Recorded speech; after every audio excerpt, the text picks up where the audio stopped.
Against each other in Premier League predicts and Maras. Let's start off with this one. Spurs up against a high-flying Newcastle, at least for one game. Coming off a fantastic result. Can they keep it going? Personally, I don't think they can. Tottenham, we've been questioning whether they can keep it going. Yes, they can. Tottenham win. You know what? I'm going to go for a draw in this one. Just because, Maras. Because, why not? Let me jump on the Newcastle bandwagon at least for one more. Brighton up against Watford. Brighton are very good at home. Chrissy's got them well organised at home. Watford, I'm not quite sure about Watford. They're very difficult to predict. I'm going to go draw. Oh, clever little sausage, aren't you? Brighton, last time out, it's absolutely puzzling how they were able to concede so many goals in such a short amount of time. But I think back at home, they should steady the ship. Yep. Let's move on now to Burnley against Southampton. Yeah, Southampton have decided basically to go with 12 or 13 players until the rest of the season. The manager's already decided who he likes, who he doesn't like. I think that's a big ask. I don't think they can pull it off. Sean Dyche has got them going. I'm going with Burnley. I think at home they're a very, very tough proposition. They are a tough proposition at home, you know, but I think I'm going to go for a draw in this one. See, I got your little tactic there, exactly. Chelsea, ooh, a lot wrong going on there up against Huddersfield, as you say. Well, Huddersfield can't score goals. Worst team in Premier League history, in my opinion. Chelsea were possibly the worst team in the Premier League against Bournemouth. I was astounded by their performance. Can Sarri get it back on track? He's got to get it back on track. I'm going to go with the Chelsea win, but not much confidence. Absolutely, Sarri has to get it back on track, so I'm going to go with Chelsea in this one. Crystal Palace, Fulham. Yeah, Fulham. I like Fulham going forward. They still struggle defensively. Palace with no Zaha. As we keep saying, it's a difficult place to go and play, Sellers Park, but I'm going to go with a draw. You're going for the draw. Fulham fighting. And so are you. I bet you are. Got a nice result last time, but you know what? I'm going to go for a draw as well. I knew you would.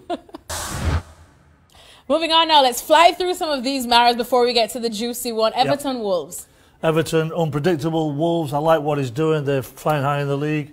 Draw. Draw for that one. You know what? I'm going to go for the little upset on this one. I'm going to go for Wolves in this one. Cardiff, definitely difficult time on and off the pitch up against Bournemouth. Well, Bournemouth, obviously, fantastic result, but they played nobody because nobody turned up in the second half. I'm going to say draw.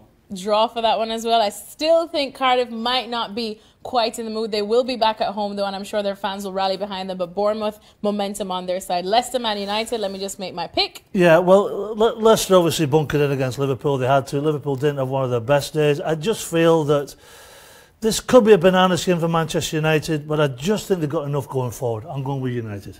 All right, now here we get to the juicy one. Manchester City, Arsenal. Well, it's all about Arsenal's defence. Going forward with Aubameyang and Lacazette, they're fantastic. But defensively, against Man City at home, it's not happening. I can't see it at all. But remember, Manchester City showed their flaws indeed in their last match out. Not but two I games agree on with the you trot, on this one. Not two games on the trot. Especially back at the Etihad, they should get things right. West Ham, Liverpool, I don't think there's a shout for West Ham. West Ham all over the place. Everybody keeps saying the way that Arnautovic goes, that's the way West Ham goes. Well, it's a shambles. It's as simple as that. Liverpool will not be. They will bounce back from the draw. Klopp will get them ready. And that's it. All right, there you have it. Bob's your uncle, Sally's your aunt. Thank you so much to Paul Mariner. Continue tracking the Premier League all weekend long right here. Paul Mariner joining me as we tackle these fixtures in La Liga Predictor. Let's start off with Barcelona up against Valencia. Well, look, if Lionel plays, they're going to win. If he's on the bench, they're going to win. Even when he didn't play, they still won. I mean, look, the goal is scored in the week. We want to see more of Messi. We're not going to see much more of Messi. Let's keep it going. Barcelona with the win. Valencia has been a tricky team for Barcelona in the past. Not this week. But it's hard to choose against them, especially at the Camp Nou, so I'm going to go with Barcelona. Celta Vigo, all the way in the relegation zone, up against Sevilla. Yeah, I just can't see past Sevilla winning this game. I just think that they're going to have enough. I'm going with Sevilla. Oh, I love how you actually said it in Espanol instead of your usual Seville. I'm learning from you. You're learning. He's learning. Who says he can't teach an old dog new tricks? Real Betis against Atletico Madrid. Atletico Madrid strengthened. I just love everything that Simeone does. They very rarely concede. Don't score many, by the way, but they'll score enough to get the win. I'm going to agree with you, Paul Marino. And finally, Real Madrid hosting Alaves. Yeah, look, Santi seems as though he's righted the ship a little bit. They were all over the place. He needed to our good friend Santi, or he'd be right back here with us. Exactly, 2 or 3 weeks ago at the Bernabeu. can't see anything other than a Real Madrid win. Yep, gonna go with Los Blancos as well in this one. So nothing to separate us, Paul Mariner. Ooh. I guess we'll both have to buy each other dinner then. It's Serie A predictor time. Paul Mariner joining me. Even though our predictions, midweek in a lot of different competitions did not go our way, we're still trying our hand at this. Napoli, Sampdoria. I just feel that Napoli at home have got enough. I just think going forward they will have way too much. I'm going to go with Napoli. All right, I'm going to agree with you, Paul Mariner. Juventus, not their day midweek in the Coppa Italia, though, but the Serie A is definitely their baby. Yeah. Can they? A lot of surprises in European football, midweek European football. They're going to bounce back. Normal service will be resumed. Juve in Serie A, of course, especially over Parma. With all due respect to Parma. Yes. Inter, Bologna. Inter, I don't think they can do any wrong, especially when they're at home in front of their own fans. I just see Inter carrying on the way that they've been carrying on. Wow, we're just agreeing on everything today, Paul Mariner. Now then, let's talk about who really need to bounce back and forget everything that happened midweek, on and off the pitch as well. Roma. My beloved Roma. I had to look at the screen twice. I couldn't believe the score. I know, you were texting us. I couldn't believe what Dzeko did. It was an embarrassing day for the club, embarrassing time. They've got to bounce back. But can they bounce back against AC Milan? I'm not too sure that they can. I'm gonna go against what I normally say. I'm gonna say this is an away. You chose for me as well.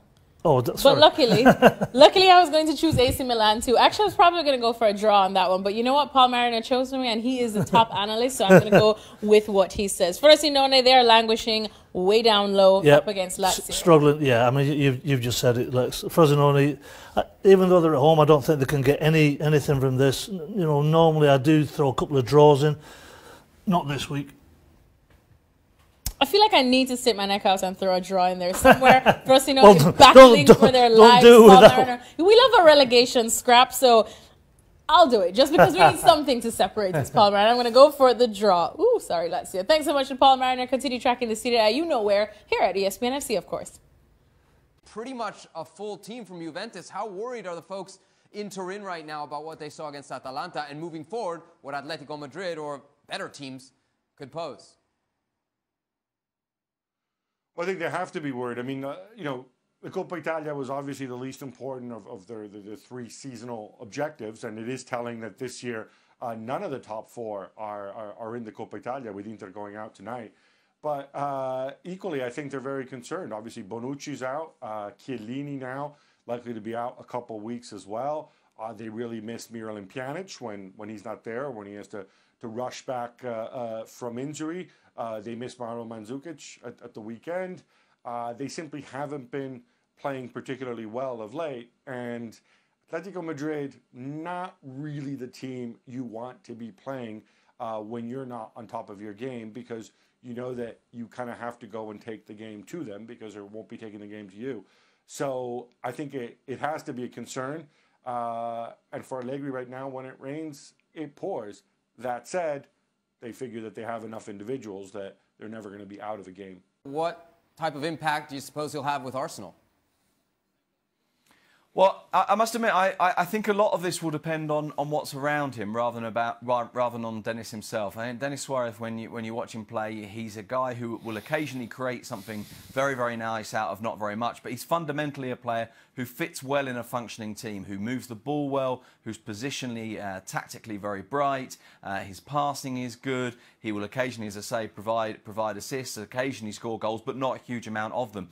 And so I think the doubt I have is whether Arsenal expect him to immediately go in and have a huge impact on everyone around him. I think he's more likely to have an impact as a technical continuity player than necessarily a player that raises the level of the entire team. So I think a lot will depend on him, obviously, but I think a lot also will depend on how well he fits with those players around him in the rest of the midfield.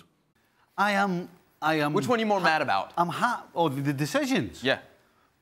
Oh, the. Forget the game, the decisions. Well, they're both ridiculous. Let's be honest. I think the first one's worse. It's a red card all day. I mean, if you give Sadio Mane a start against anybody else in the Premier League, nobody's catching him.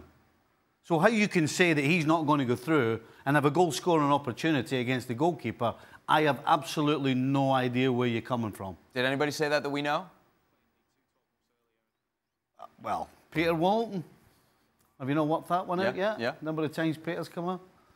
You're going to remember that when he comes on here again. I don't you worry about it. Because he was working for UK And he actually television. said, by the way, he actually said that the second one wasn't a penalty, I believe. He changed his mind. Well, yeah, he changed his mind. Give I him mean, credit. again, the second one, the referee's in the perfect position.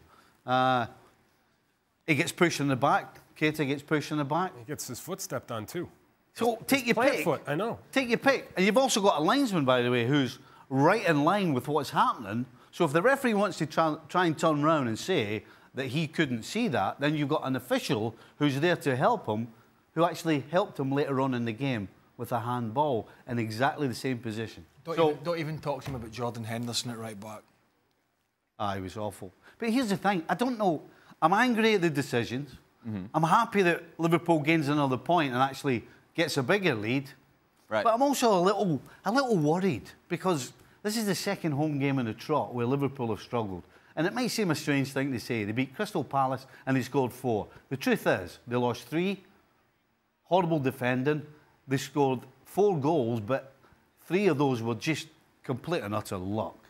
And then they turn round today against Leicester and they can't break them down. They never looked like breaking them down. I have to say, watching you in our green room, at this rate, I'm not totally convinced you're going to get through to me. If they keep playing like this at home... Don't pay for that golf membership anymore, because I don't think you're going to need it at this rate. But I tell you what, similar to Man City yesterday, not as quick a start, but a great start with the Mane goal, and kind of similar, then got a bit sluggish and, you know, a bit sloppy. So it was a kind of similar performance from both teams where they clearly were not at their best. However, I don't know how any professional can sit and look at that first non-call on Mane when he's through. I don't know how any professional can sit and say, well, it wasn't going to be, and forget last man, because that's not the rule, if it was going to be a clear goal-scoring opportunity. Because the ball was inside the penalty area, so it was inside the width of the 18 yards. It was 10 yards. And Mane was going to get onto it. There's no defender in sight. And unless he'd fallen over by himself, which you could say if he was, 18 yards from goal, it could happen, then there's no way in the world he's doing anything else but having an opportunity. Maybe it's not a goal, but he's having an opportunity. And then the penalty kick was a clear penalty kick. The one thing I would say is Premier League are very late compared to other leagues with this VAR. It's supposed to be the most expensive, the best, the most watched league in the world, but it has some of the poorest referees at the moment. And Martin Atkinson, in my opinion, is not one of them. I actually think he's one of the better referees who had a bad night. But I think as a generalisation, the officiating in the Premier League in England has been on a slippery slope for a while. And I think we saw that not only in the Liverpool game tonight, but in other games that we're going to look at in a little bit. We mentioned our colleague Peter Walton. He was on the commentary on BT Sport, and he said that was not a red card on Maguire. Do you agree? No, I think it is. And 3 for 3. The thing that always comes out to me is when big decisions like this, especially early on in a game, and they're made one way, it seems to just get piled on because that player ends up having a hand in the result. And, to be fair to him, he had a good game after that, Maguire did. Of course, he scores the goal. Leicester defended extremely well, barring the two, the penalty decision and the red card, what it should have been. And they fought. And these are the things when you get into a situation like this at the top of the Premier League and you look at teams that just polish it off. We've seen Manchester City do it. We've seen Manchester United do it in the past. We've seen Chelsea do it, where they just coast in.